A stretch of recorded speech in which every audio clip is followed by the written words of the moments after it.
At this point, it is pretty clear that the rebalancing of all Scorpion and Shazam have been amazing. These are the best reworks we've had in years from NRS, and this game has been around for a very long time. I shared you guys specific teams that were pretty easy and one shot was very fast. But I decided to try, shake things up a little bit and mix up the teams and see if we can get results by combining these amazing damage dealers with other kinds of support. First off, we are going to see Scorpion. You'll see in this match, I'm using Scorpion, I'm using Justice League the Flash, and I'm using Silver Dr. Fate. Yeah, so the first time I used Scorpion with Killer Frost, and we know Killer Frost is going to give Scorpion up to 400% damage. And of course, that damage is additive, but you get the point. You get additional boost, which is going to make you one shot in about a minute if you have two maxed out solo raid artifacts. And with one maxed out solo raid artifact, you'll be able to do 2 minutes, 2 minutes plus. The point is you will be able to one shot pretty easily using Killer Frost on this setup. I decided to drop Killer Frost and use Killer Frost in a different setup and use Dr. Fate simply because with Dr. Fate I get the reduced power costs by 2 bars, and because of that I'm able to quickly activate my Zatanna's puppet in the match. So the support is not that huge, but you will come to find that you are going to still be able to one shot with this team. Scorpion right now is amazing that you can pick a hobo along the road and place that hobo on Scorpion's team and Scorpion is going to one shot. He's that good right now. So yeah, I'm very, very happy about the update with Scorpion. Scorpion is very competent by mixing Scorpion with a couple of different characters. It doesn't have to be the most OP characters. Justice League the Flash is very easy to get in this game. Dr. Fate is super easy to get. There was a time it was difficult, I will agree with that, but right now you are going to have Dr. Fate on your team under a month of playing. And even Justice League Flash is very common in arenas, so you are going to be able to, even a new player, within a month of playing, you should be able to have these two support characters. Then you now just need to focus on getting Scorpion, and you see that you're going to be able to do amazing damage. You don't need legendary support. Yeah, so that's it for Scorpion. Scorpion's still amazing with 1 gold and 1 silver support in the game. Next up, we are going to look at the supports that I've rearranged for ORM. The last time I used ORM, I used an health reduction character, Zatanna. Zatanna will not only do health reduction, Zatanna will give you 300% damage additive, similar to that of Killer Frost, but this time it's 300%, so 100% less damage than you will get with Killer Frost.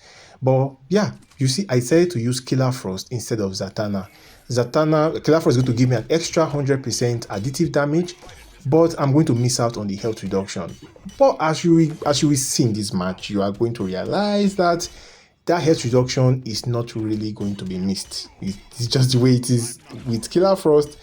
In fact, I think in a way it's kind of more enjoyable this way. I don't need to, right from the beginning of the match, I am using as the damage dealer right from the beginning. With Zatanna's gameplay, you have to spend the first 20 plus seconds trying to do health reduction on the boss. With Killer Frost, that is not needed. Just right from the get-go, is a one-man squad, and it just keeps hitting the boss, hitting the opponent until the opponent has no choice but to collapse. So yes, you don't need to use Zatanna in this team. As I shared on the last video, you can use Killer Frost. And mind you, my Killer Frost is just 3 stars or 4 stars. It doesn't matter if you like 3 stars Killer Frost, 4 star Killer Frost. It doesn't matter. You're going to be able to one shot with your 3 or 4 star Killer Frost. She just needs to be on the team and hold an artifact. That's all she does throughout the match. Then just let ORM go to work. It's really amazing the way ORM currently is in the game.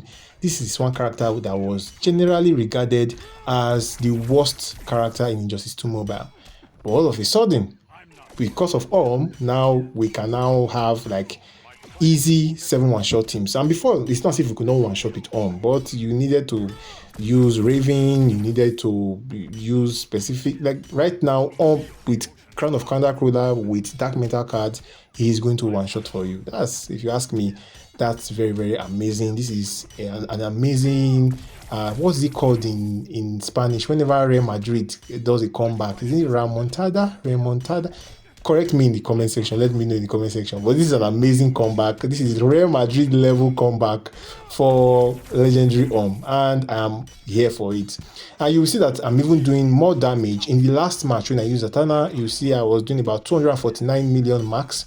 But in this match, you're going to see I'm doing up to 273 million damage on my special 3. So yeah, generally speaking, if you have Killer Frost and you're not using Killer Frost elsewhere, the other place you would use Killer Frost is in Scorpion's team. But I've showed you that you don't even need Killer Frost in Scorpion's team. Although I will admit Killer Frost is better in Scorpion's team, but if you want to mix things up and you don't just want the game to be boring, then this is an option for you.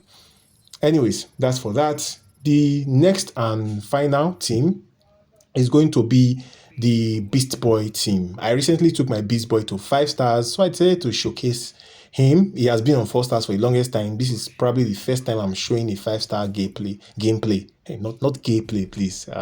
Pause. Anyways, 5-star gameplay from Beast Boy. What I've come to find is that he doesn't even need Black Manta. I use him with Black Manta almost all the time. In fact, the only time I don't use Black Manta and Beast Boy is when I want to use Black Manta against a King of Atlantis Aquaman or any other Aquaman character as a boss in solo raids. Outside of that, Beast Boy and Black Manta, a match made in heaven. But I have come to put asunder to that match and use my 3-star no gear Martian Manhunter to replace Beast, what's his name, Black Manta. So MMH, you may ask, why am I using MMH? I'm using MMH simply for one of his passives that affects all his teammates. With MMH, you are going to be able to extend at 3 stars. You're going to be able to extend the negative effect on the opponent by 35% of the time. So it's, if you want to retain negative effect, this is very, very good with the Zatanna's Puppet artifact. Yeah, so in teams that the main damage dealer is using Zatanna's Puppet, you want to use Martian Manhunter to extend that. And yeah, I guess if I'm being honest, even without MMH, I think one shot in this match is probably still viable. Beast Boy is just that good. He just needs other characters to make it much easier, but Beast Boy doesn't need that. Anyways, smash the subscribe button and I'll see you guys on the next one.